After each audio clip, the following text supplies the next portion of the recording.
Bem-vindos nesta manhã. Vamos ficar de pé e vamos abrir no Salmo 119. Salmo 119, verso 129. Sejam todos bem-vindos.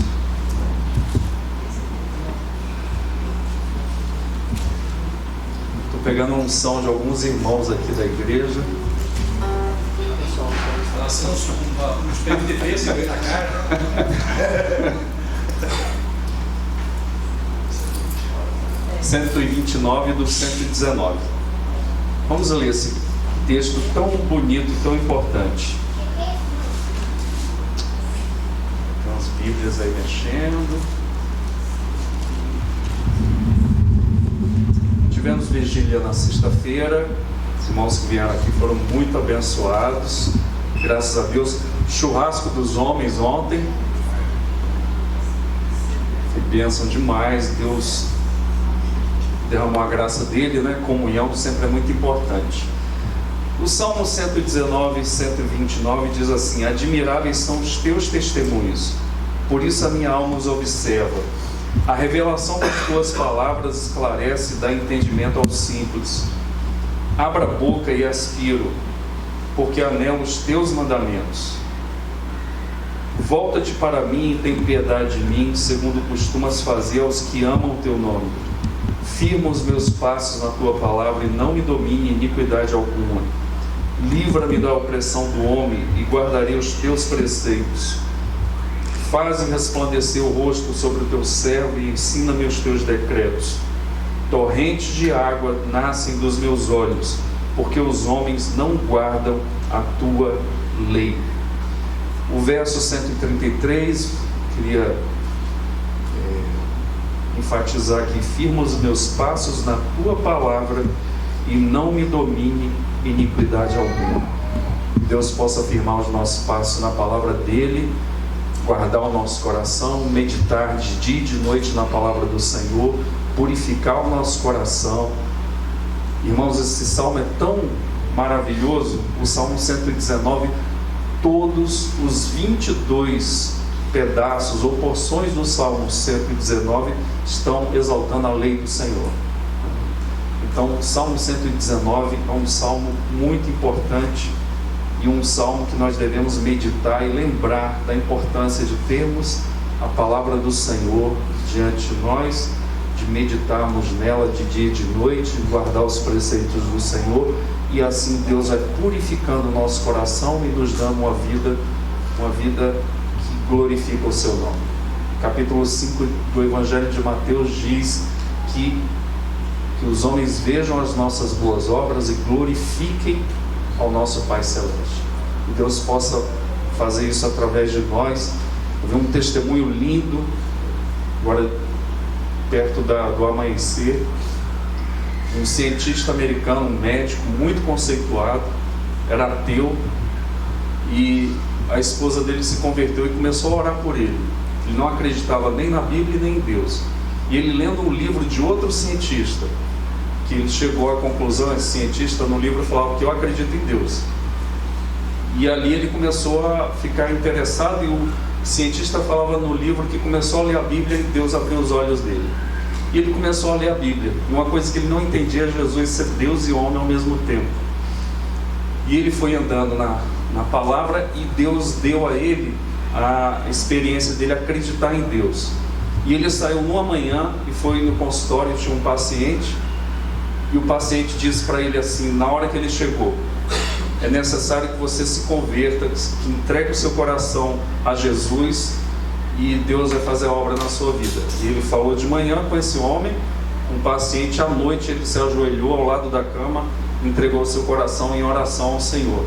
Quando foi de manhã, ele falou: tem que voltar no hospital para falar com aquele paciente. Para o espanto dele, ele foi pegar e conversou com a enfermeira. A enfermeira: não tem esse paciente aqui, cadê o prontuário dele? Foi atrás do prontuário, não tinha aquele paciente. Um anjo do Senhor, vindo do Senhor, deve ter falado com aquele homem, e ali ele se converteu, foi para a igreja e tem sido um homem usado por Deus para os cientistas. Isso é maravilhoso. Essa é a palavra do Senhor que nós temos lido e está à nossa disposição. Vamos orar. Pai, muito obrigado. Queremos te agradecer, ó Santo Deus, pela tua palavra que nos dá a tua santidade, a tua transformação. Nos faz, Senhor, termos um coração semelhante ao teu. Deus, queremos nesta manhã também que a tua palavra esteja no nosso coração dia a dia, que nós possamos, Senhor, sermos transformados e purificados por ela. Nesta manhã, Senhor, queremos orar também pelos missionários. Deus, abençoe a Eunice, toma em tuas mãos, derrama da tua graça sobre a tua filha, dê força a ela no ministério que o Senhor mesmo entregou, Senhor, para que ela cumprisse. Derrame da tua graça, Senhor, Deus Todo-Poderoso, ó Pai, sobre a tradução da Bíblia para a língua dos Aguarunas no Peru. Derrama da tua bênção, do teu poder, da tua orientação, e que, ó Deus, a Bíblia seja completada. Abençoa os tradutores, abençoe, Senhor, os mantenedores. Multiplica mais pessoas nesse projeto, Senhor. Deus, nós queremos orar e te pedir a tua graça, Senhor, ó Deus, sobre a missão além, que temos ajudado, estamos fazendo parceria. Levanta mais tradutores, levanta mais homens e mulheres, Deus, com o coração voltado para a linguística. Senhor, em nome de Jesus Cristo, levanta nas igrejas mais e mais pessoas para trabalharem nesse projeto. Senhor, eu quero orar, levanta da nossa igreja missionários, Senhor. Deus, das nossas crianças, dos nossos jovens, dos adultos, dos anciãos. Levanta nesta igreja, que essa igreja se envolva cada vez mais com missões, Senhor, tanto orando como contribuindo financeiramente, como também, Senhor, enviando pessoas daqui mesmo. Prepara esta igreja, Senhor, que essa igreja seja um celeiro de missionários, de pastores, de biblistas, Senhor, ó Deus, de músicos cheios do teu Espírito Santo, Pai. Deus, em nome de Jesus Cristo, em todas as áreas, na área social, que essa igreja seja sal da terra e luz do mundo. Deus, em nome de Jesus Cristo, queremos te agradecer por todas as dádivas. Abençoe, Senhor, todos os enfermos da igreja com saúde. Pai, em nome de Jesus Cristo, dê a tua bênção, dê a tua graça. Abençoe as famílias da igreja, abençoe os casais, os filhos. Pai, que haja harmonia nos lares, que haja, Senhor, submissão ao Senhor e à tua palavra. Pai, nós repreendemos toda obra de Satanás contra as nossas vidas, toda atuação do mal, toda obra contra, Senhor, esta igreja. Nós lutamos no nome do Senhor dos Exércitos, o Deus de Israel, a quem o inimigo tem afrontado. Cobre-nos com teu sangue, nos guarda de todo mal nesta manhã, e que o teu nome seja glorificado hoje e sempre nas nossas vidas. Nós oramos agradecidos, ó Pai, em nome do teu Filho Jesus Cristo. Amém. Vamos cantar e vamos adorar o Senhor nesta manhã em oração. Irmãos, uma das coisas mais importantes na igreja é orar. A oração nos liberta, nos purifica, nos dá força, nos dá graça, gera perdão no nosso coração, gera uma visão de Deus. Oração é tudo de bom. Oração não tem contraindicação, né? Nós louvamos a Deus por isso. Vou chamar o Johnny aqui, nós vamos nos dividir em classe. Deus abençoe cada professor com sua aula. O Johnny vai estar dando 4 aulas aqui, lógico, e eu não quero que aconteça isso, que ele seja recolhido antes disso, e nem nós. Mas pode acontecer, irmãos? Irmãos, tem crente que tem medo da morte, sabia disso? Não é? Não é o seu caso, né? Se Deus nos promover, melhor. Paulo nos disse isso: para mim o viver é Cristo e o morrer é lucro. Então nós estamos lucrando com o Senhor se formos para a glória.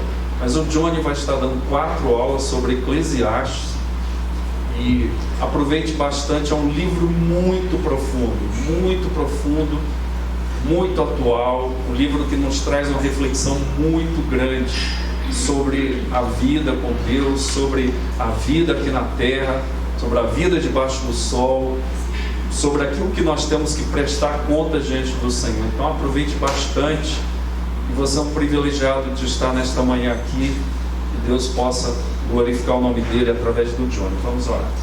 Pai, obrigado pela vida do Johnny. O Senhor já deu a graça para ele na preparação. Abençoe agora na exposição da tua palavra, dê a tua graça, e que essa aula seja ungida pelo Senhor, que transforme o coração de quem ouvir, tanto aqui como aqueles que vão ouvir, ó Deus, pela internet. Nós queremos te agradecer, te louvar.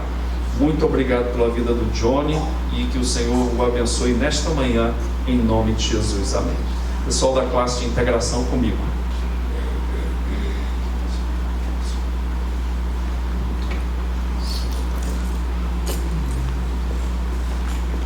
Paz do Senhor, irmãos.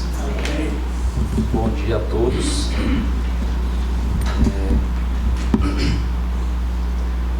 Um privilégio para mim poder estar aqui. É um desafio também muito grande. O livro de Eclesiastes é um livro que eu sempre gostei muito. E sem dúvida, um dos meus livros mais lidos da Bíblia, para mim, um dos preferidos mesmo. Mas a cada dia que eu leio, eu vejo o quanto ainda preciso entender do livro. É um livro difícil de entender, difícil de pregar nele, né? Os pregadores sentem essa dificuldade, porque tem alguns textos, e até a forma que ele foi escrito, dá a entender às vezes que o livro não é muito pessimista, vê as coisas de uma forma muito ruim, vê a vida de uma forma muito ruim. Mas a gente vai ver, eu peço a Deus que nos ajude a ver aqui nesses dias que na verdade não é isso. Ao longo aqui das aulas, que o Senhor nos mostre o que há de tão precioso nesse livro. Amém? Então eu gostaria de convidar os irmãos a abrirem a Bíblia comigo em Eclesiastes, no capítulo 1, versículo 1, vamos ler.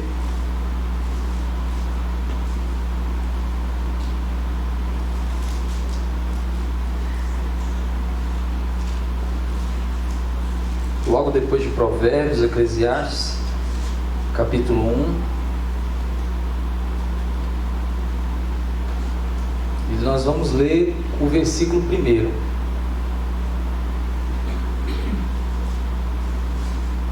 Todos acharam aí? Amém? Diz assim: palavra do pregador, filho de Davi, rei de Jerusalém.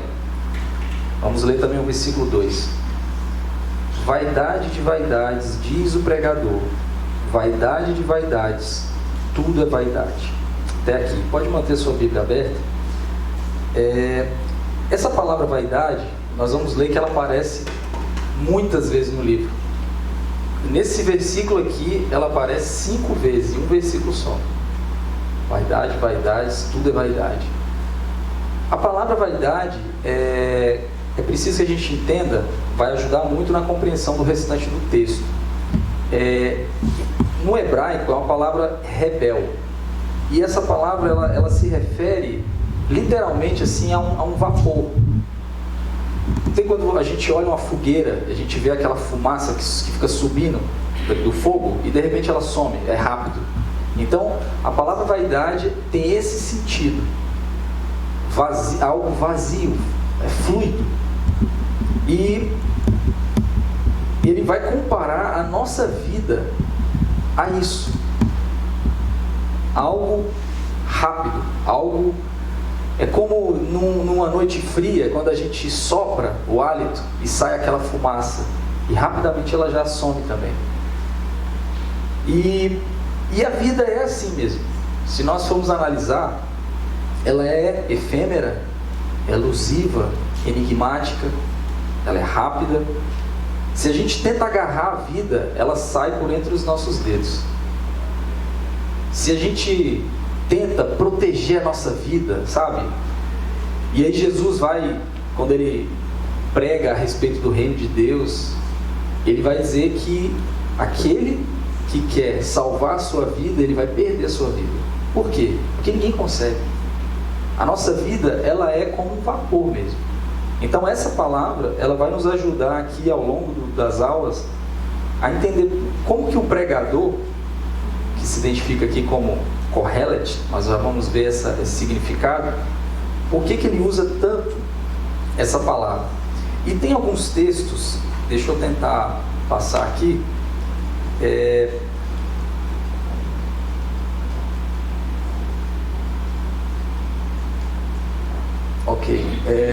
aqui eu fiz uma estrutura rápida da aula de hoje.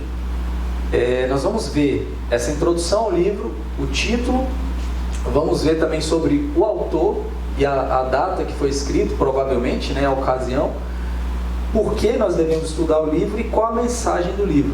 Então, só para a gente ter uma noção, para a gente fazer a aula de hoje mais algo pegando essa parte histórica, e aí no final a gente vai conseguir, eu creio, entrar no livro e tirar algumas conclusões aqui do que o Senhor quer nos ensinar. Como nós vimos a palavra, o significado, e aqui eu quero ler alguns textos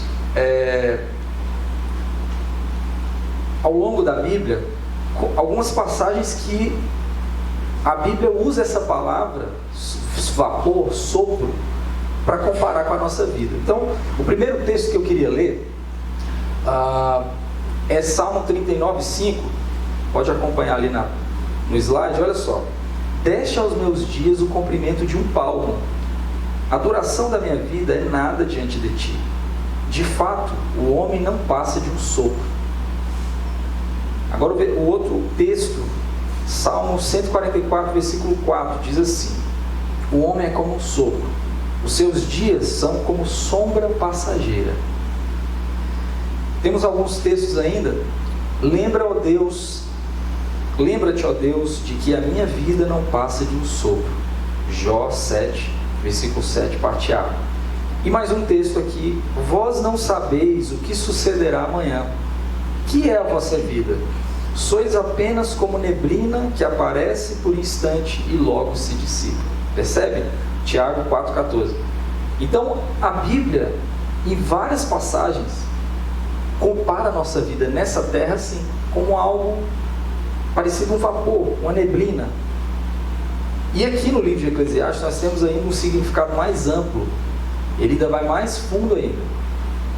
Essa ideia de vaidade quer dizer que a nossa vida nessa terra, no mundo caído, nós encontramos absurdo e futilidade, frustração em tudo, em toda a nossa vida. E aí, quando ele afirma que tudo é vaidade, ele deixa claro que não tem um aspecto sequer dessa nossa vida aqui que nós não vamos encontrar frustração, decepção, vazio, por mais que nós nos esforcemos. E a gente às vezes fica correndo atrás de algo, e quando encontra aquele algo, quando a conquista, aquilo parece que não serve mais. Eu já preciso de outra coisa. Se a gente fala às vezes, eu tenho um sonho, se eu tiver algo, ou se eu conquistar algo, eu vou estar tranquilo. Mas aí quando a gente conquista, a gente não está mais tranquilo. Então, o livro de Eclesiastes, ele vai nos mostrar, por isso que parece pessimista, mas é porque realmente a perspectiva aqui, e ele vai usar essa expressão debaixo do sol, é uma perspectiva triste, é uma perspectiva desanimadora, né? É por isso que a gente se frustra ao longo da vida.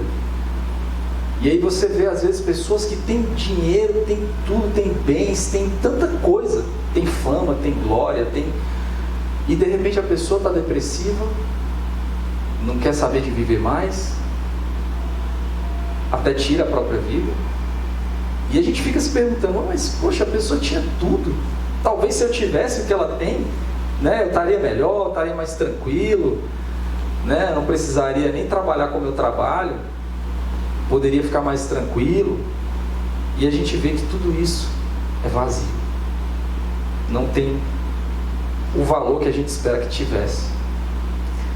Então o livro vai mostrar que as pessoas, as coisas que as pessoas usam para achar um significado, para buscar um sentido na vida, como dinheiro, como prazer, como trabalho, conhecimento.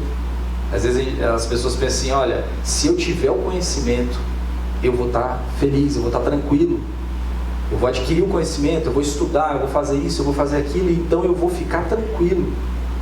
Mas aí no fim das contas ele vê que aquilo ali é vazio, ele precisa de outra coisa para poder se satisfazer.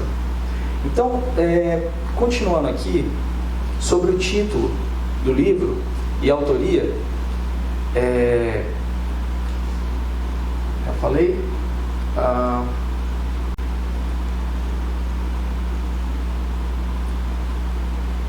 sobre o título e o autor. Há uma dúvida em relação a quem escreveu o livro.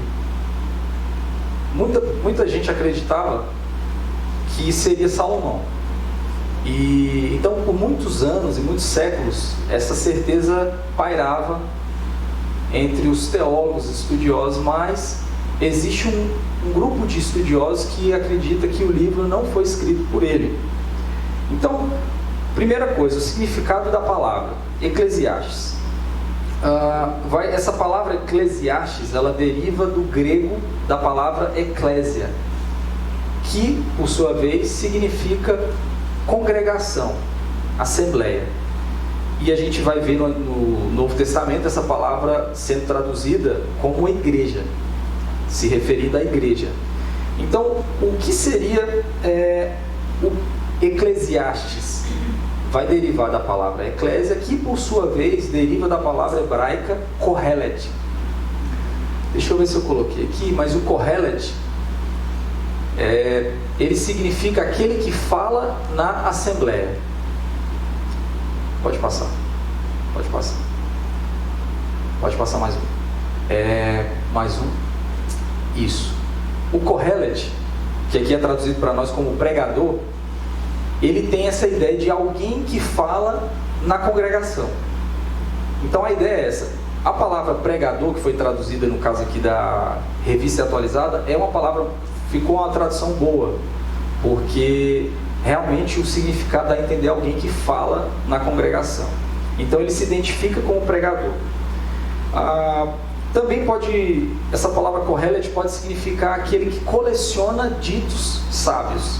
Também pode significar isso. Ele vai falar isso lá no final, quando ele fala que o pregador, além de sábio, ainda ensinou ao povo conhecimento e, atentando, esquadrinhando, compôs muitos provérbios. Procurou o pregador achar palavras agradáveis e escrever com retidão palavras de verdade. Então, a gente tem esse significado de Kohelet. No que diz respeito à autoria, como eu disse, Salomão, há a possibilidade dele ter sido autor, mas a gente vai ver que tem alguns problemas em relação a isso. Quais são os problemas que a gente pode ter se Salomão for o autor? Primeiro, que ele não se identifica. Quando a gente vê Provérbios, a gente vê no primeiro versículo Salomão se identificando como Salomão. Aqui em nenhum momento ele se identifica, apesar de que ele fala que sou rei de Israel, filho de Davi, rei de Jerusalém. Mas aqui filho de Davi pode ser um descendente de Davi, pode ser alguém da corte de Davi. Então a gente não tem como precisar que foi Salomão. Um outro problema que a gente encontra, se ele fosse o autor, seria que Salomão disse aqui, fui rei. Na nossa tradução está, tenho sido rei. Mas no original, fui rei. Então em nenhum momento Salomão deixou de ser rei. Então qual é a ideia que alguns estudiosos, teólogos entendem que pode ter sido um autor desconhecido, né, um sábio, que usa a figura, a vida de Salomão como referência. Por quê? Porque Salomão foi um rei extraordinário, muito poder, muita glória, ele experimentou todos os prazeres que ele cita aqui, né? Então ele procurou sentido em grandes construções, ele tinha muitas mulheres, ele tinha muito dinheiro, ele tinha muito poder.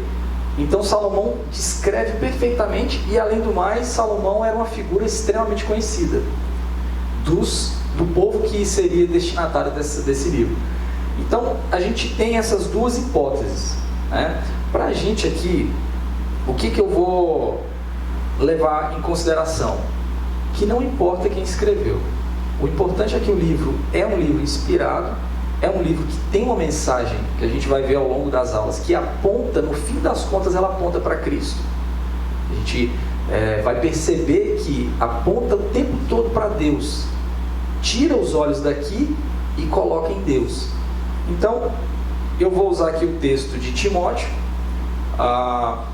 Esse é o texto que eu quero deixar para a nossa reflexão, que é: toda escritura é inspirada por Deus e útil para o ensino, para a repreensão, para a correção, para a educação na justiça, a fim de que o homem de Deus seja perfeito e perfeitamente habilitado para toda boa obra. Então eu vou usar esse texto para a gente ter essa base, analisar Eclesiastes sob uma perspectiva cristã, como um livro inspirado. Seguindo, sobre a data e a ocasião. Como eu disse, se Salomão escreveu o livro, ele teria que ter sido escrito por volta do século X a.C. Se não foi ele, nós vamos ter agora o entendimento de que pode ter sido escrito no período pós-exílico. E aí nós temos a história do exílio, quando Israel teve Jerusalém destruída, invadida e destruída por Nabucodonosor. O povo é levado cativo. E aí isso ocorreu em 589 a.C. Foi devastado, Jerusalém foi devastada, Nabucodonosor então leva o povo cativo. Nós vamos encontrar isso em Jeremias 25, 1,14, e Daniel capítulo 1 também fala sobre esse fato histórico. O exílio foi um momento extremamente difícil, a gente sabe, para o povo. E quando o povo, quando Ciro, o persa, invade e destrói a Babilônia, conquista a Babilônia, ele vai promulgar um edito permitindo que o povo volte à sua terra.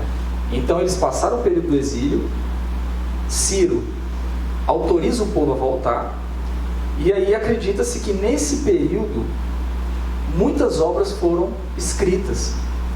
Pessoas como Esdras, Ageu, eles vão trabalhar restaurando, trazendo a lei de volta, restaurando as tradições do povo, fazendo esse trabalho, e alguns acreditam que o livro de Eclesiastes foi escrito nesse período, após o retorno, período pós-exílio. Não necessariamente de forma imediata ao retorno, mas mais ou menos aí de 200 a 500 a.C., né? Se essa for a verdade, nós podemos ver que há um sentido, de certa forma, porque a mensagem de Eclesiastes é uma mensagem assim, para pessoas que estão com um pensamento muito focado aqui na Terra.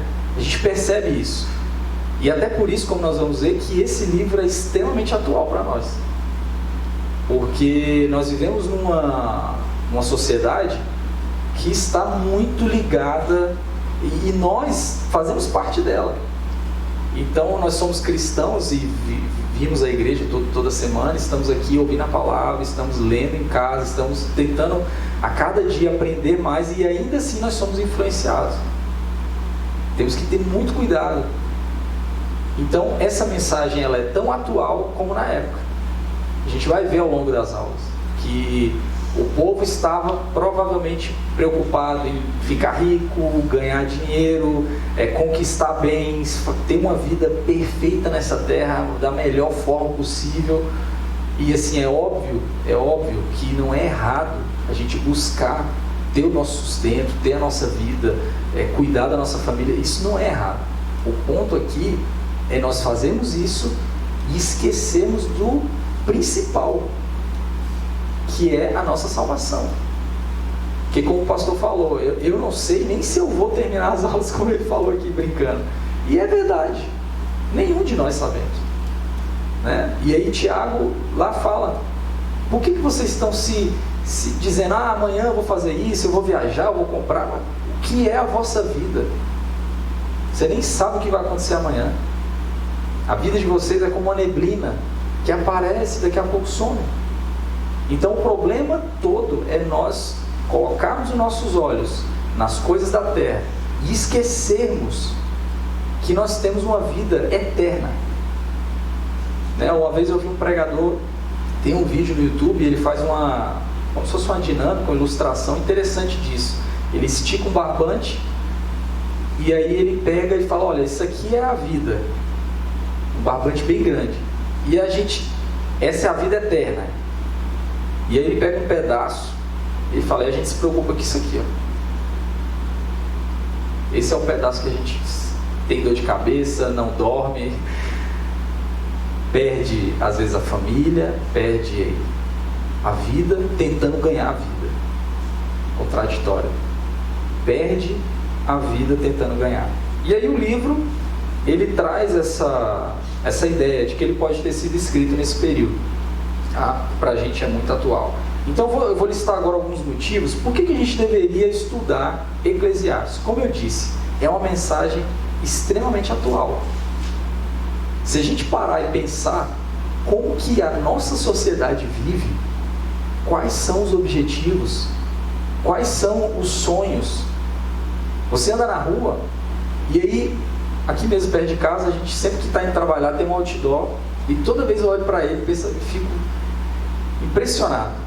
É de uma faculdade e aí tem lá um jovem, não lembro se é uma mulher ou um homem, mas um jovem, e lá está escrito assim: acredite em algo maior, : você. Como assim? Maior que o quê? E maior como? E isso é a nossa sociedade. Qual a mensagem que está ali por trás? Realize seus sonhos. Você que importa. O resto é resto. Faça sua faculdade. Ganhe seu dinheiro. Compre seus bens. A mensagem, nessa frase pequena, a mensagem é muito grande. E tantas outras. Você liga a televisão, está lá. Estampado. Você merece. Você precisa. Você tem que ter. Então, essa é a nossa vida. Se a gente olhar, incrível. E aí, ao longo do texto, o pregador aqui, ele vai às vezes ironizar. Parece que dá para sentir uma ironia no que ele fala. E ele vai dizer coisas a respeito de futuro, de conquistar coisas, de ter isso, aquilo, de fazer, e achar que nisso a gente vai achar um sentido, e não acha. Eu acho que todos nós aqui já nos frustramos muitas vezes com coisas que a gente achava que ia ser o melhor. Não, se Deus me der isso, ou Senhor, se o Senhor me der, e a gente tenta até explicar para Deus como que seria bom se Ele desse, como se Ele não soubesse. Como se Ele não soubesse o futuro, os desdobramentos de todas as coisas que Ele conhece muito bem. Então, primeiro é uma mensagem atual. O livro de Eclesiastes nos mostra que nós precisamos colocar nossa esperança em Deus, ao invés de colocar nos prazeres, nas coisas terrenas. Devemos colocar nossa confiança, a nossa expectativa em Deus. O livro também nos lembra, e esse é um ponto crucial, ele nos lembra que temos que encontrar satisfação somente em Deus. Irmãos, nós não vamos achar satisfação em nada, em nem ninguém, além de Deus. Não adianta. Não adianta. A gente pode ter, pode fazer, pode conhecer, pode viajar, pode... Já percebeu? Às vezes tem um lugar assim que a gente sonha em conhecer. O meu sonho é ir em tal lugar. Aí você vai. Aí Deus permite que você vá novamente naquele lugar. Aí você pensa, se eu for nesse lugar, se eu puder ter a condição de ir, quantas vezes eu quiser, eu vou ser muito feliz. Aí você vai. Na terceira, quarta vez, irmãos, você já não quer mais ir ali. Pensa numa comida, em algo que você ame comer, mas que, infelizmente, pelo preço, às vezes não dá para comer sempre. Todo mundo tem isso, né? A gente gosta de comer algumas coisas, mas nem sempre dá, não é do nosso dia a dia, né? E aí a gente come uma vez. Nossa, essa comida aqui é maravilhosa. E aí, vamos imaginar que dê para comer essa comida aí durante um mês. Todo dia, pelo menos uma refeição com ela. Irmãos, 3 dias, 4, às vezes até antes, Você não quer mais nem sentir o cheiro. É ou não é? A gente não quer.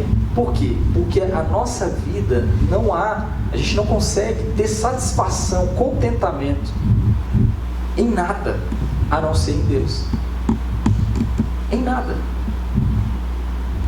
Então, essa mensagem de Eclesiastes nos faz refletir a nossa vida mesmo. A gente fica ouvindo e fica pensando, meu Deus, eu realmente eu sou assim. Quando eu leio o livro, eu fico muito envergonhado por mim mesmo. Eu vejo o quanto que eu estou aqui focado, preso nessas coisas. O tempo todo eu estou pensando, o tempo todo eu estou idealizando, eu estou sonhando, né? E como eu disse, a vida, o nosso contexto nos influencia isso. E também ele nos lembra que o juízo de Deus se aproxima. E esse ponto, irmãos, é talvez o mais importante. Por quê? Ele nos faz viver de uma forma sóbria. João, também se você olhar bem o Eclesiastes, ele responde também, né? Quer dizer, ele responde, tem tudo, né? Consegui comprar isso, comprar aquilo, mas tudo é ignorante, cara. Tudo correndo do vento, não sei o quê, né? Eu falo assim, cara, se a gente pensar bem, a gente também, quem estava falando, também se não resumir, né? Corre. Aí eu estava até comentando esses dias com um cliente meu, por que as pessoas ficam sempre coisas a mais, né? Tipo assim, eles lançaram o Diabo lá, o Lamborghini lá, uma série que custa 3 milhões e 800 mil, né? Dólares. E tem gente já que comprou nem fila, né? Quer dizer, sempre essa coisa de buscar as coisas sempre mais. E daí ele, quando consegue, ele tem que guardar pelo outro. É um buraco sem fundo. É um buraco sem fundo. É uma bolsa vazia, né? É uma bolsa vazia, é um saco furado. É isso aí. E essa pessoa que comprou esse carro aí, ele já tem um desse, mais ou menos desse nível, porque não tem loja, né? A pessoa que tem condição de ter, é igual celular, roupa, tudo. Às vezes a pessoa que já tem aquele aparelho já é excelente, mas saiu o outro, aí você já fica agoniado.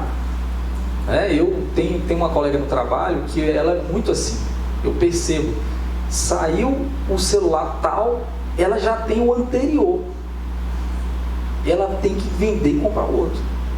Tem gente que é assim com carro, com casa, com tudo, e é isso aí, é um buraco sem fundo. E aí o juízo de Deus, ele nos faz pensar que Deus vai nos trazer até Ele e perguntar, e analisar, e nos julgar. Então como é que eu vou chegar diante de Deus e falar, Senhor, o Senhor me perdoa, é porque eu não tive tempo, eu estava tão enrolado, o Senhor sabe, meu trabalho era correria, minha família, como é que eu vou chegar? O trânsito em Brasília é complicado, né? E o pessoal de São Paulo então, né? Então, quando eu entendo que Deus, Ele vai trazer juízo, e aí a pessoa pode pensar, mas eu ouço que Jesus vai voltar, que o mundo vai acabar, desde que e nunca, sim, irmão, mas aí nós vamos morrer não? E a Bíblia diz, morreu o sexo e o juízo. Então, quer dizer, se Jesus demorar mais 200 anos para voltar, eu não vou viver 200 anos. E eu já estarei no juízo de Deus. Eu já estarei lá, pronto para ser julgado. Isso nos faz viver de uma forma sóbria, nos faz viver de uma forma pé no chão, como crentes, né? Então, toda vez que você pensa em focar toda a sua atenção e a sua força nessa vida, aí você lembra, Deus vai nos julgar. Não é isso? A gente fica assim, Deus vai trazer juízo.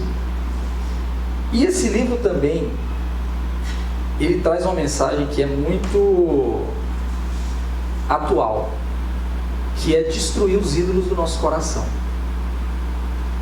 Lá em Ezequiel, capítulo 14, Deus está indignado com o povo de Israel. Por quê? E aí Deus vai dizer, porque vocês levantaram ídolos no seu coração. O que seriam ídolos? É tudo aquilo, irmãos, que toma o lugar, que tenta tomar o lugar de Deus na nossa vida. É um ídolo. Pode ser qualquer coisa. Pode ser bens materiais, trabalho, o prazer, coisas que a princípio são boas e que Deus criou para a nossa satisfação, muitas coisas, mas que dependendo da forma como eu encaro essas coisas, isso pode se tornar um ídolo para mim. E o livro de Eclesiastes, ele vai bater com força nos ídolos, vai abalar. Então, e por último, a salvação em Cristo é a nossa única esperança. Como eu disse, apesar do livro não mencionar o nome de Jesus, a mensagem do livro, lida como deve ser lida a Bíblia como um todo, ela nos leva a procurar uma única esperança, que é Cristo. A gente olha para todo lado e a gente não vai ver esperança. O mundo vai de mal a pior, meu irmão. E algumas pessoas acreditam que a ciência vai evoluir, que daqui a pouco não vai ter doença, ou então que vai curar mais fácil. E se a gente usar o método científico, que é de observação, de teste e tal, a gente vai observar o quê? Está melhorando ou está piorando? Tem mais doença ou menos doença? Tem menos problema ou mais problema? Então, o próprio método que eles usam desmente, quebra o argumento deles. Então, em Cristo, nós teremos esperança. E nós vamos ver isso ao longo das aulas. Estou dando só o panorama geral para nós nos localizarmos. Então, sem Cristo, nós estaremos fadados a viver uma vida vazia de sentido e de verdadeira alegria. E no final, vamos partir rumo ao juízo de Deus e à condenação eterna. Se eu pudesse resumir aqui, irmãos, qual é a mensagem de Eclesiastes? Vou tentar resumir aqui em dois tópicos, que é: a vida debaixo do sol, ou seja, sem Deus, é vazia e inútil. E o segundo é: temer a Deus e guardar os seus mandamentos é o dever de todo homem. Porque a gente vai ver que lá no final do livro ele vai concluir assim. O arremate do livro é isso. E aí a gente vai ver que na estrutura do livro, além do autor, é possível que haja pelo menos um ou dois editores do livro, que acrescentaram porções, e uma delas é essa. Lá no final a gente vai ver. Quando ele fala: atenta, filho meu, é como se ele dissesse: tá bom, isso aqui chega. Isso que o Kohelet, que o pregador falou, tá bom, chega disso aqui. O que realmente importa? Aí ele vai falar isso aí: tema a Deus e guarde seus mandamentos, porque esse é o dever de todo homem. Por quê? Porque Deus há de trazer juízo sobre todas as obras, sejam elas boas, sejam elas más. Então, qual é o problema, irmãos, nessas coisas todas? Como eu disse, é legítimo a gente ter alegria no nosso trabalho? É legítimo você trabalhar, você ter um lugar para você morar, você ter comida, ter roupa, ter um celular? É óbvio que é. O problema é que essas coisas não podem ser buscadas como um fim em si mesmas. Então é aquela coisa: você compra porque você quer. Eu troco porque eu quero, porque eu preciso. Sabe, essa coisa de como um fim em si mesmo? E aí a pessoa às vezes pensa assim que, não, se eu tiver, eu estou tranquilo. Será que a gente nunca pensou: se eu tiver X reais aplicado na aplicação tal, eu ficaria mais tranquilo? Eu já pensei.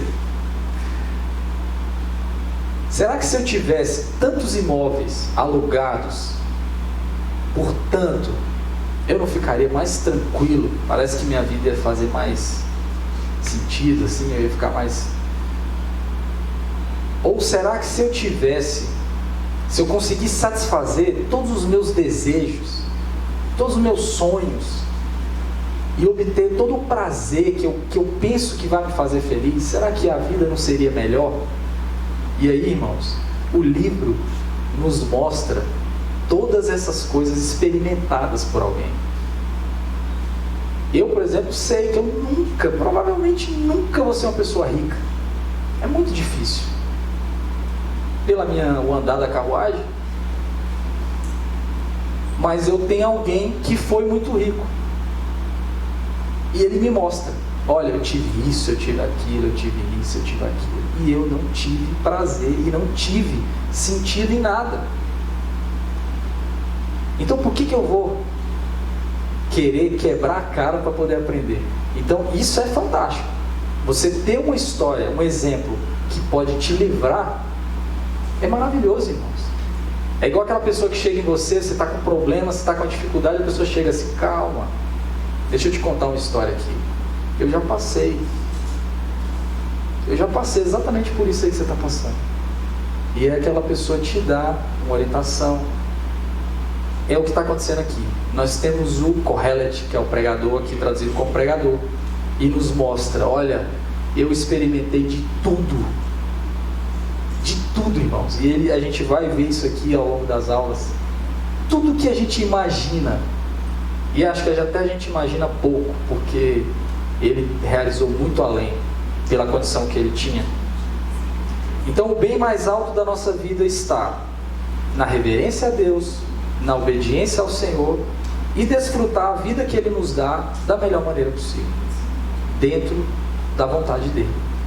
Então Ele vai falar por várias vezes que coisa boa é você estar com a sua esposa, você se alegrar, você comer, você beber, você sorrir, você se alegrar. Isso é bom?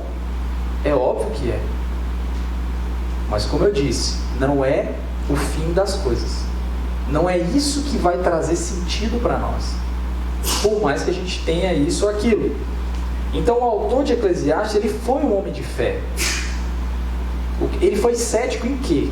Ele foi cético na sabedoria e nas diligências humanas. Então é isso que ele mostra. Por isso que parece que ele resmunga, que ele reclama, que ele está insatisfeito com tudo, mas que cara insatisfeito. Será que, às vezes, se a gente lê assim de uma forma rápida, a gente pode pensar, nossa, mas esse cara é muito insatisfeito, ele reclama demais. Mas na verdade o que ele mostra é que nada dessas coisas poderia satisfazer ninguém, porque ele é igual a mim.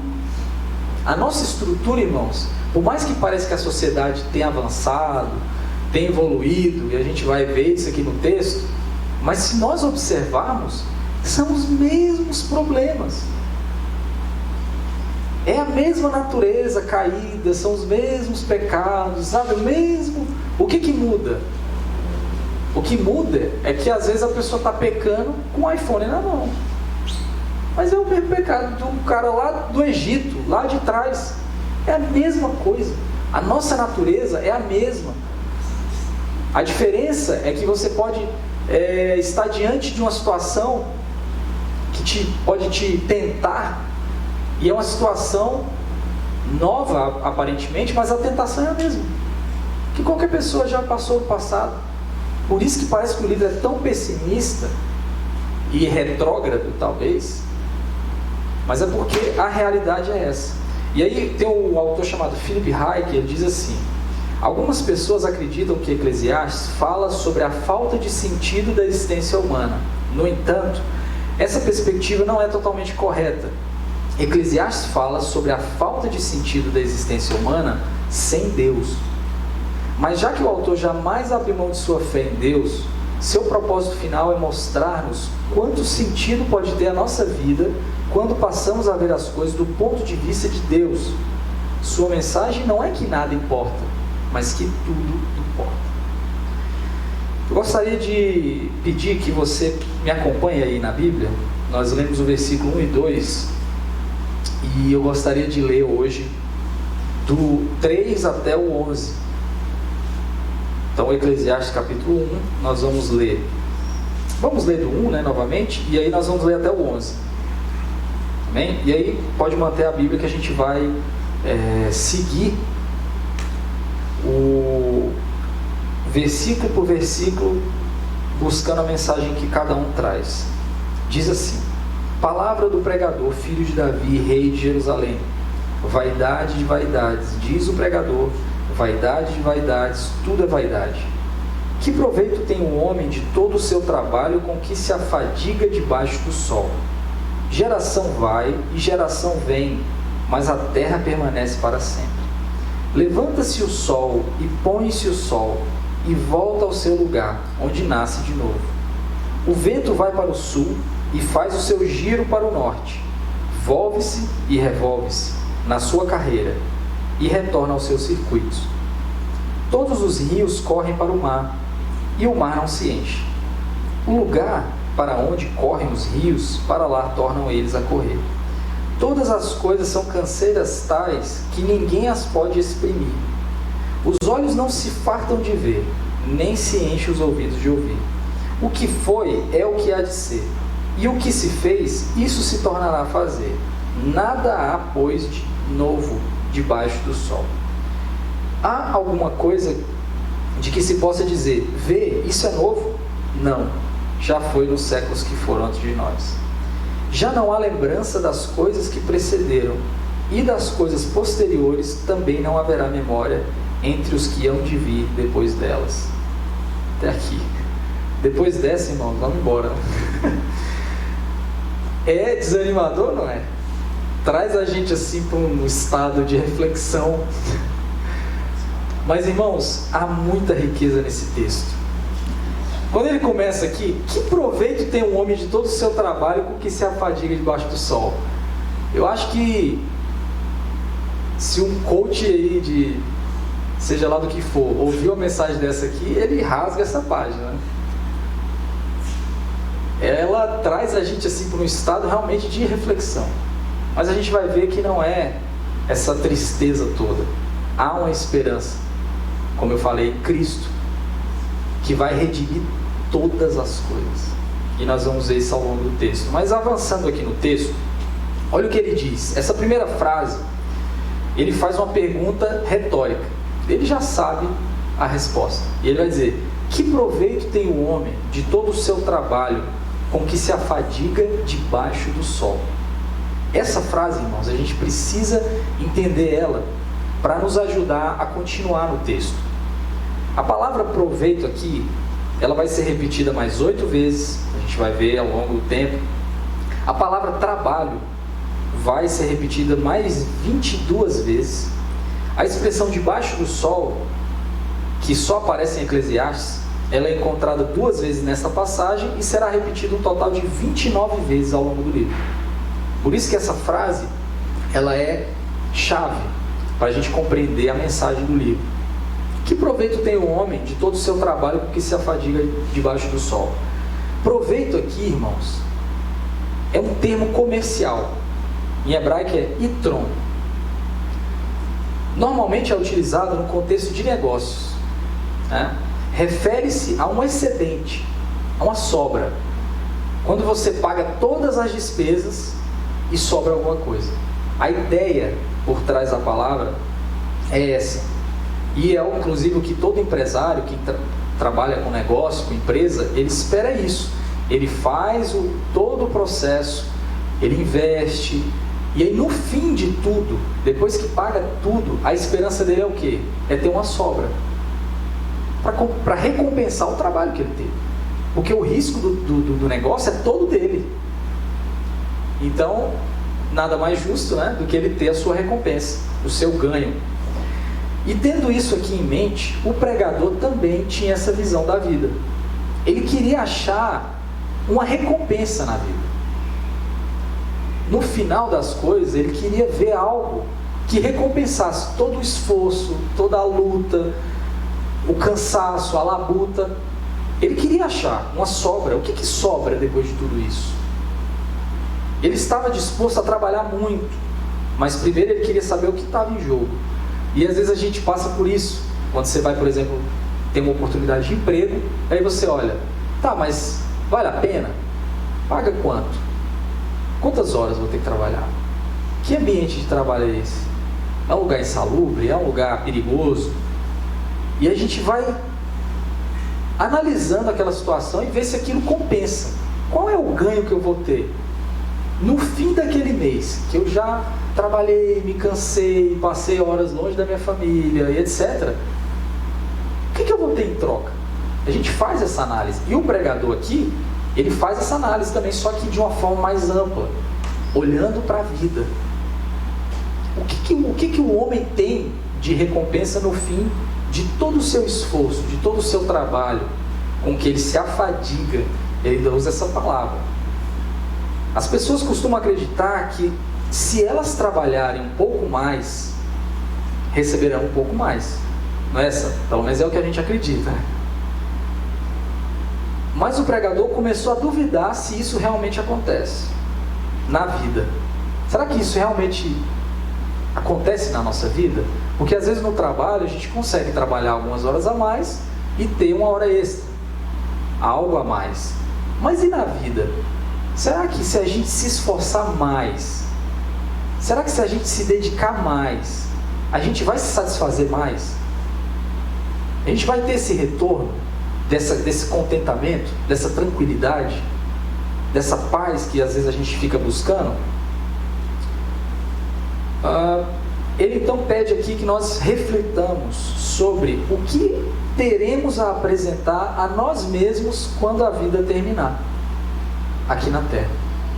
Uma vez eu vi uma médica que ela tinha alguns pacientes que ela sempre perguntava para aquela pessoa: do que você o que você acha que valeu a pena na vida? O que você acha que compensou? Ou então o que você se arrepende? E as pessoas sempre falam sobre coisas que não tem nada a ver com dinheiro, com bens. Ele vai falar de coisas pessoas que ele queria estar perto, coisas que ele queria fazer por outros e que pela correria ele não conseguiu. Talvez cuidar mais um pouco da saúde, não sei, mas algo que não está, digamos assim, algo que o dinheiro não compra, em resumo. E no fim da vida, o que a gente vai encontrar? O que a gente vai ter de lucro, de sobra, de excedente? Ele dá a resposta aqui: absolutamente nada. A vida nessa terra, nesse mundo caído, ela não tem nenhuma recompensa. Pode observar. Essa pergunta ela é feita somente para nos envolver na discussão. Como eu disse, ele já sabia a resposta, mas ele pergunta para atrair o ouvinte para participar daquela conversa, para participar daquele discurso. Mas a pergunta dele é retórica. De acordo com a experiência dele, do Kohelet, do pregador, não importa o quanto as pessoas trabalhem, se esforcem ou lutem, a sua recompensa será nada. E aí no Novo Testamento, Jesus ele vai fazer uma pergunta semelhante a dessa, a que ele fez aqui. Ele vai dizer assim: pois que aproveitará o homem se ganhar o mundo inteiro e perder a sua alma? Palavras do Senhor Jesus, lá no Novo Testamento. A lógica é muito parecida com a de Kohelet, aqui em Eclesiastes. Muito parecida. Ou então, o que dará o homem em troca da sua alma? Se a pessoa perder a sua vida, sua alma, a essência do seu ser, não resta mais nada. Então, o que Kohelet quer aqui é que nós entendamos que o significado da nossa existência, o sentido para a nossa vida, não pode ser encontrado aqui, em nada. É muito simples, é isso. Debaixo do sol é toda a nossa existência humana nessa terra. Tudo. Como eu disse, a frustração, a futilidade e a inutilidade, ela vai ser encontrada em tudo. Quantos de nós aqui já pensou assim: olha, se eu trabalhar naquele lugar, eu vou ser uma pessoa muito feliz?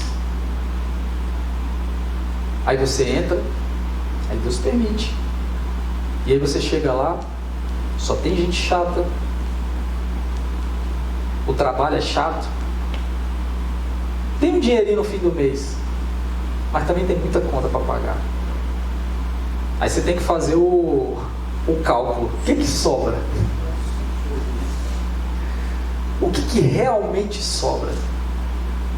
E aí o Kohelet, ele está indo muito além. ele está indo para a vida. Percebe? Eu estou usando um exemplo pequeno, para a gente partir do pequeno e chegar no grande, que é a vida. E aí, se a gente entender essa lógica, a gente consegue olhar para a nossa vida de uma forma diferente. E a mensagem aqui, o intuito é que o Senhor realmente nos dê luz para viver a nossa vida. Como que nós devemos viver a nossa vida? Sob que crença? Como é que eu vou enxergar o mundo? Existe uma visão de mundo chamada de niilismo, que vem de nihilo, que é nada, vazio. Nessa visão, nessa cosmovisão, as pessoas olham a vida como se não tivesse nenhum sentido. Pessoas que não são cristãs, obviamente. Mas existe essa cosmovisão. E aí o que isso tá bom? Mas o que isso implica na vida da pessoa? Implica muita coisa. Se nada tem sentido, se Deus não existe, se o mundo não existe do nada, então nada importa. Eu vou aproveitar o que eu puder antes que eu morra e vida que segue. Não importa o que o outro pense, não importa, não, eu preciso me satisfazer, eu preciso resolver minha vida. E esse tipo de visão de vida é uma das visões que o Kohelet está combatendo aqui.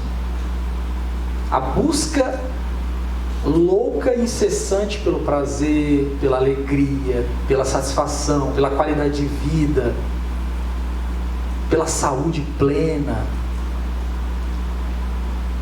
Irmãos, e aí Jesus vai dizer: por que vocês estão ansiosos?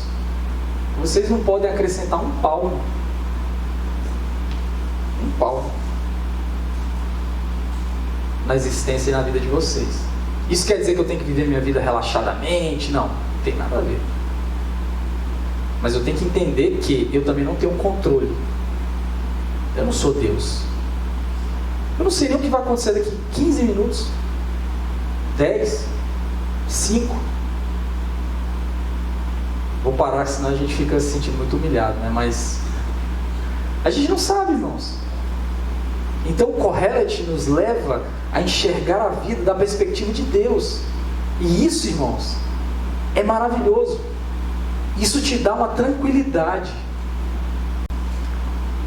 Sabe? Imagina você pensar que a sua vida não está nas suas mãos. A sua salvação não é você que garante ela.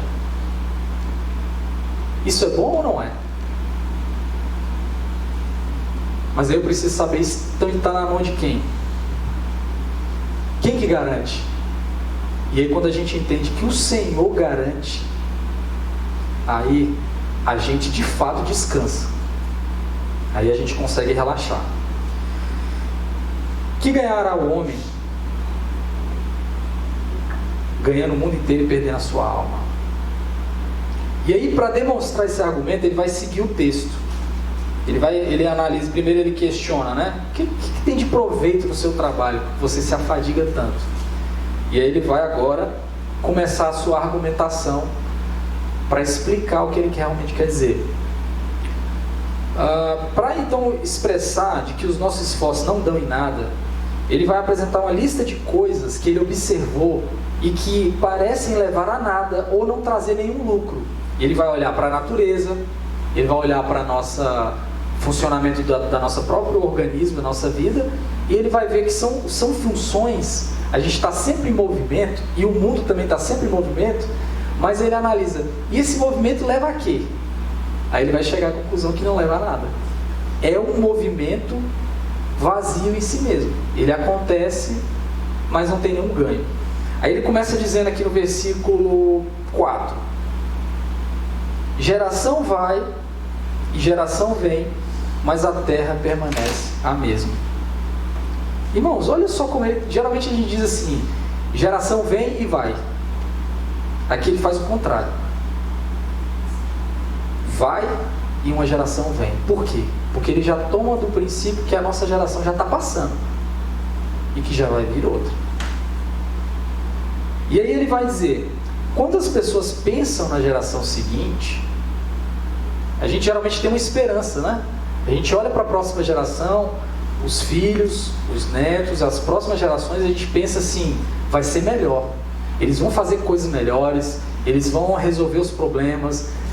E na verdade o que Cornélio está dizendo aqui é que, olha, vai passar, vai vir outra, depois outra, e a terra permanece igual.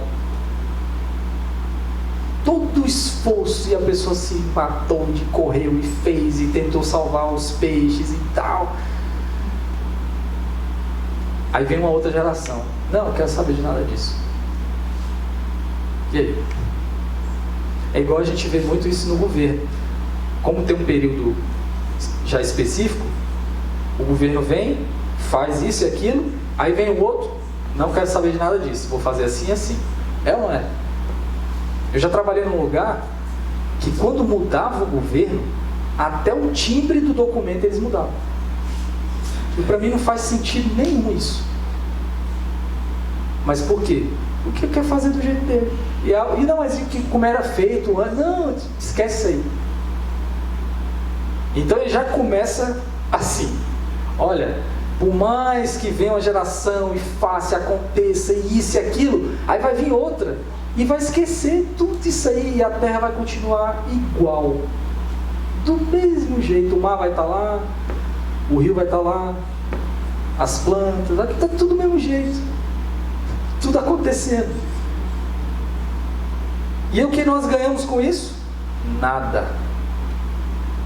Mas ele continua, versículo 5, ele diz assim, levanta-se o sol e põe-se o sol e volta ao seu lugar onde nasce de novo. Aí aqui ele está olhando para o sol, a gente sabe que quem gira é a terra, né? Mas a perspectiva é que o sol está, né, indo e voltando. E essa é a perspectiva dele aqui. Então até essa jornada do sol parece uma coisa cansativa e que não leva a nada. Ele vai, se põe, nasce de novo e tal, e tudo a mesma coisa de novo. É bonito ver um pôr do sol, mas amanhã tem outro. E depois também.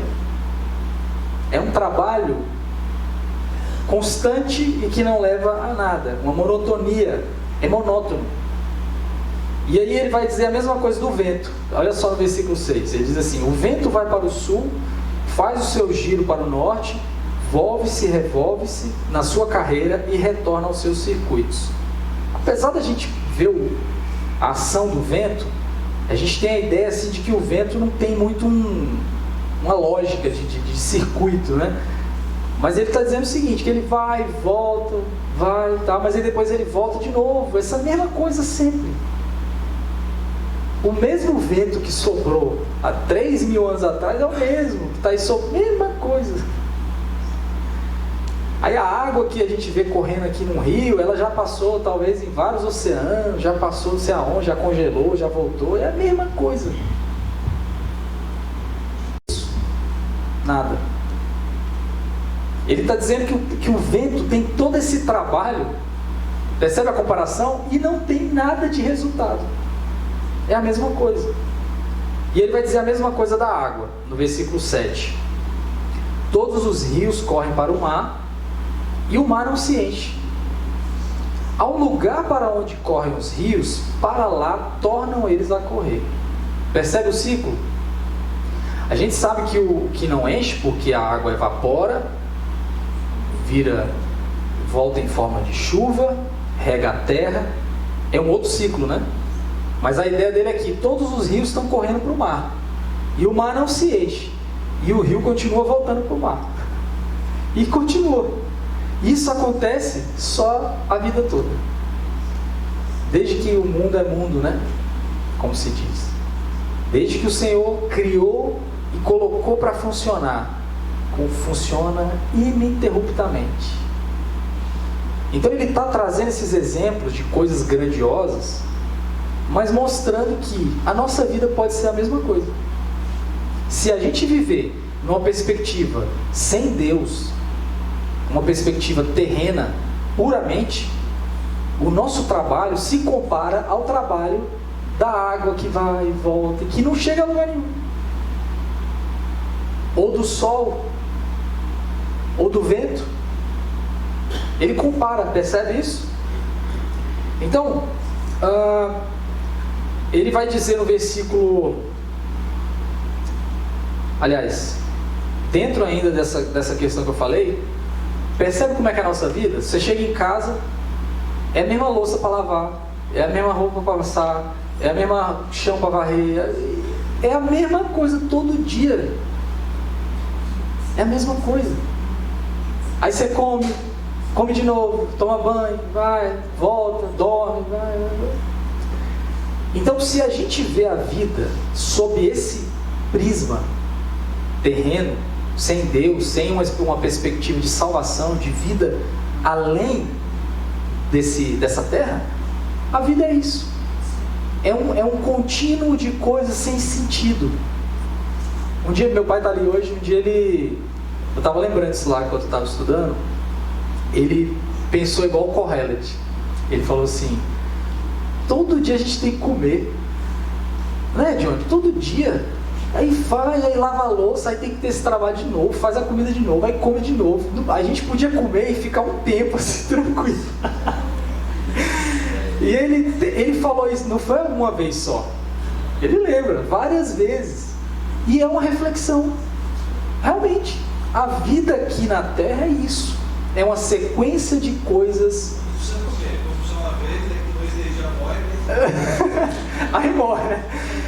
Mas, quer dizer, para eu me manter vivo, é isso aí. Aí você chega lá, nossa, mas eu lavei essa louça ontem. Tá toda aqui de novo. Que isso? Eu estava pensando na época que eu comecei a namorar a Alessandra, né? Aí eu trabalhava de pedreiro com meu pai, né? Aquela relação, eu me peguei uma vez numa cadeia, tipo um Ceasa, pintando uma grade de maior sol, cara. Aí eu falei, pô, se eu passar na linha, minha vida vai mudar, cara. Eu sou professor, aquela coisa toda, eu vou casar com a Alessandra, e pô, vai ser tudo perfeito, isso aqui não é vida não, tal. Aí quando eu passei na Marinha, a primeira viagem que eu fiz, eu quase morri, tanto vomitar, passar mal. Aí eu falei, meu Deus, que vida é essa que eu fiz? Então, assim, realmente é essa coisa mesmo que você falou. Aí, momentos atrás, eu me vi e falei assim, cara, o dia que eu fui pro gelo, cara, Antártico, minha vida mudou, cara, sabe? Vai ser outra coisa. 15 dias eu lá, o que eu estou fazendo isso, né?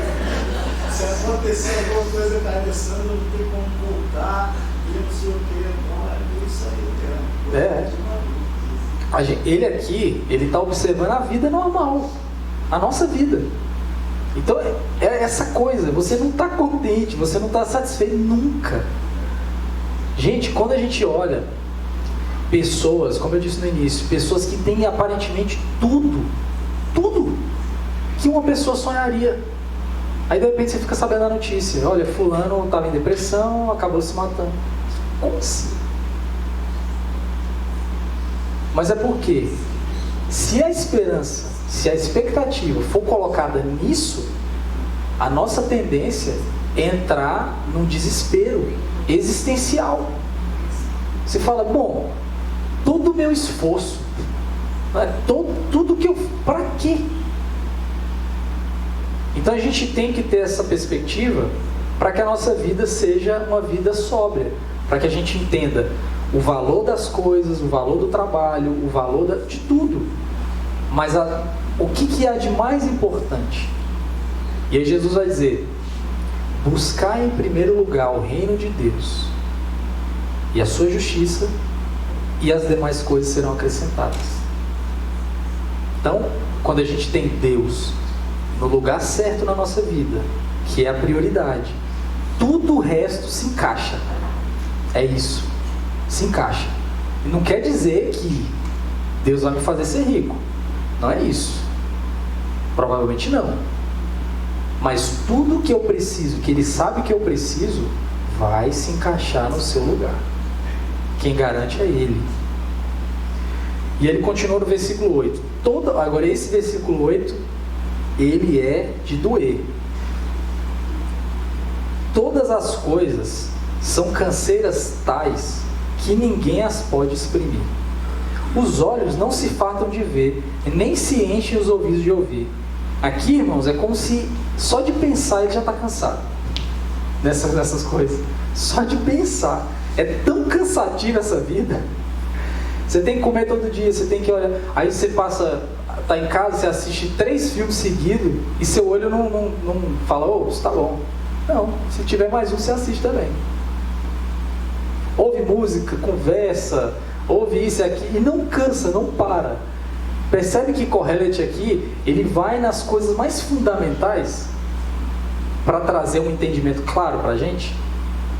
Então, a vida é tão enfadonha, de acordo aqui com o pregador, uma preocupação tão cansativa, tão exaustiva, que é difícil até você expressar em palavras. Ele se cansou de pensar. Mas ele ainda não chegou ao fim, ele vai continuar. Não é só o mundo natural, como a gente viu, o sol, o vento, a água, os rios, que prova isso, mas também a nossa experiência pessoal. Então, nós estamos constantemente lendo, assistindo vídeos, ouvindo música e tal, e a gente nunca se enche, a gente nunca está satisfeito. Não preciso ouvir mais música, eu já ouvi o suficiente, eu não preciso assistir mais nada, eu não preciso assistir mais nada, eu já assisti a minha cota da vida de Netflix e de filme, já está ok. Nunca. É uma coisa sem fim. O mês eu quero, esse mês eu vou fazer tal coisa, e tá bom, mês que vem eu nem vou fazer nada, eu vou economizar, é só chegar outro mês, né? E ele vai continuar. Olha só o que diz o versículo 9: o que foi é o que há de ser, e o que se fez, isso se tornará a fazer. Nada há, pois, novo debaixo do sol. Ou seja, aquilo que a gente pensa que é novidade, que agora já foi feito, talvez não desse jeito, mas o princípio é sempre o mesmo. O próprio princípio da inovação é o mesmo, de sempre. O que muda às vezes é a necessidade, é o contexto, mas é a mesma coisa. Quando a gente vê alguma história, qualquer história que a gente leia, a gente percebe, nossa, mas naquela época eles já faziam isso? Sim. E vai fazer de novo. Então, eu não posso me fiar, eu não posso confiar nessas coisas novas, como se isso fosse a melhor notícia, a melhor coisa. Não, agora a Bíblia não preciso mais, que agora tenho outros materiais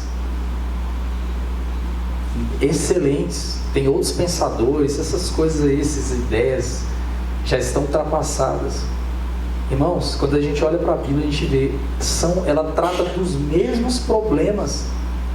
A gente pega as igrejas de Corinto e outras, e você vê, nossa, mas eles passavam, é a mesma coisa que a igreja passa hoje. Tanto é que quando ministra a palavra, a gente tem a sensação que aquilo foi escrito para a gente. Parece tão atual, mas por quê, irmãos? Porque não muda. É a mesma coisa. Deus definiu que fosse assim. E no decorrer das aulas a gente vai perceber ele falar isso também. Deus fez assim. Tem coisas que não vão mudar. Por quê? Porque Deus falou que vai ser assim. Olha só o versículo 10. Ele vai antecipar uma possível objeção ao argumento que ele falou antes, né? Que nada há novo. Aí diz assim: há alguma coisa de que se possa dizer, vê, isso é novo? Não. Já foi nos séculos que foram antes de nós. Então a nossa geração pode achar que nós vivemos décadas de grandes mudanças, de muitas novidades, mas há sempre algo familiar nessas coisas. As pessoas do passado, elas tinham o mesmo senso de progresso. Quando a gente conversa com uma pessoa idosa, é muito valioso, porque as pessoas idosas, elas têm uma experiência de vida que deixa elas até tranquilas. certas coisas. Não, isso aí já aconteceu. 30 anos atrás veio uma pessoa, falou a mesma coisa. É ou não é? Veio alguém, falou que ia fazer, que tal, e o país virou aquela coisa. Depois tudo seguiu normal. Então é a mesma coisa, irmão. Se a gente colocar nossa expectativa nessa vida, nós vamos nos frustrar. Quanto mais as coisas mudam, mais elas continuam iguais. Então você vê, hoje a nossa geração era para ser a geração mais feliz, realizada, contente. Se a gente olhar numa perspectiva terrena, era para ser. Hoje você vai num dentista, você tem todo o equipamento excelente, que não tinha. As pessoas de 20, 30, 40 anos atrás não tinham acesso. Hoje em dia, qualquer pessoa tem acesso. Tratamento de saúde, medicamentos bons. Você sente uma dor de cabeça, tuf. Não tinha. Comida. Você vai no mercado, graças a Deus, Deus permite, a gente vai lá, compra. Você quer um bolo, você vai ali e compra. Minha mãe mesmo fala que antigamente não tinha isso. Você queria um bolo, você tinha que fazer. Aí você vai bem ali e compra. Então, essa vida nossa é a mesma sempre. E ele vai finalizar no versículo 11. Ele diz assim: já não há lembrança das coisas que precederam, e das coisas posteriores também não haverá memória entre os que hão de vir depois dela. O que ele está dizendo aqui é que por mais que as pessoas se esforcem para ser lembradas, para deixar um legado, no fim das contas, o tempo vai passar. E essas pessoas vão ser esquecidas. Esses dias mesmo eu vi uma ponte que tinha um nome. Durante toda a minha vida eu vi o nome. Aí mudou, o governo chegou lá e mudou o nome da ponte. Acabou. A gente nem lembrava mais da pessoa, mas sabia pelo menos o nome, né? Não sei nem quem foi a pessoa. Agora nem o nome. Acabou. Então, por mais que a gente se esforce para tentar ser lembrado, construir algo nesse mundo, sabe? Você pode ter até um busto seu em algum lugar, uma estátua, mas vai passar o tempo e aquela estátua vai se acabar. E a nossa memória vai se acabar. Então, será que existe algum proveito, irmãos? Então, no fim das contas, será que tem algum lucro, alguma sobra, no fim de todo esse nosso esforço?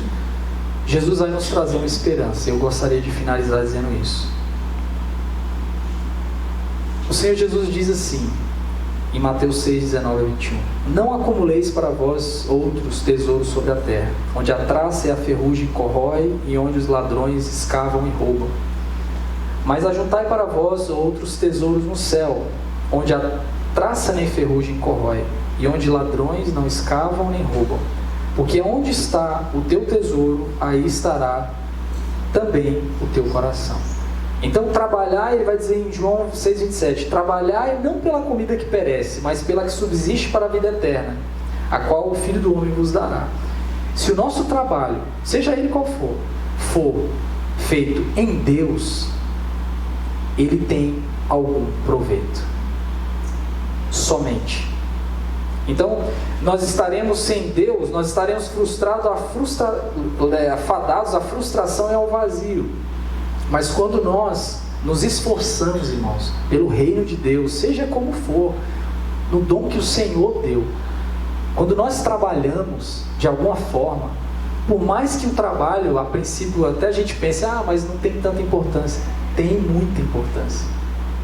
E o reino de Deus, ele é uma inversão, né? Ele é diferente. Aquilo que Deus valoriza, geralmente o homem realmente não valoriza. O mundo não valoriza.